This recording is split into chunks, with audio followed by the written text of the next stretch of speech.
यह कहानी रोहित की है। रोहित बताता है कि ये तब की बात है जब मैं अपने नए घर में शिफ्ट हुआ था। काफ़ी कम दाम में मजबूत और सुंदर घर किसे अच्छा नहीं लगता। मुझे उस घर में शिफ्ट हुए कुछ घंटे ही हुए थे कि मैंने अजीब चीज़ें फील करना शुरू कर दिया। मुझे लगा कि शायद जगह बदलने की वजह से ये सब हो रहा है। कुछ दिनों तक मैं खुद को दिलासा देता रहा, पर अब बात दिलासे देने वाली नहीं रही। छोटी छोटी चीज़ें जो मुझे मेरा भ्रम लग रहा था, वो अब मुझे अजीब लगने लगी। अब मैं चीज़ों को गौर से देखकर महसूस करने लगा और मुझे समझ आ रहा था कि कुछ तो गड़बड़ है।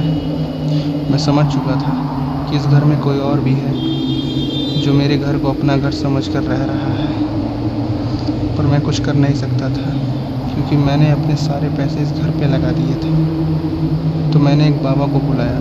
वो बाबा ने घर को महसूस किया और मुझे एक नंबर दिया।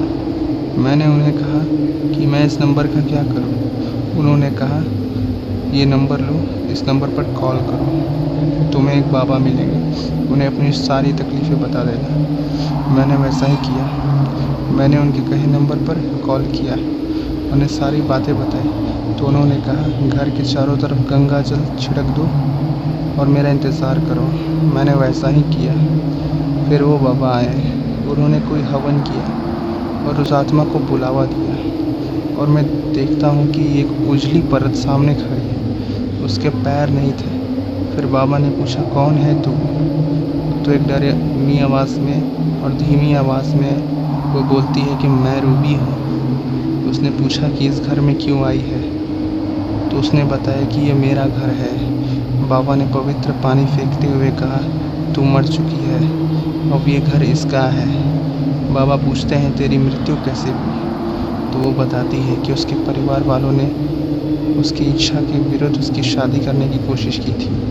उसने भागकर शादी कर ली और शादी करने के बाद उसके परिवार वालों को जब उसका ठिकाना मिला तो उन लोगों ने उसे, उसके पति को और उसके बच्चे को मार डाला। बाबा कहते हैं, मुझे बेहद दुख है तुम्हारी कहानी जानकर, पर अब तू यहाँ से चली जा। और बाबा के कहे मुताबिक वो आत्मा वहाँ से चली गई। मुझे कभी भी उसकी आत्मा नहीं दिखती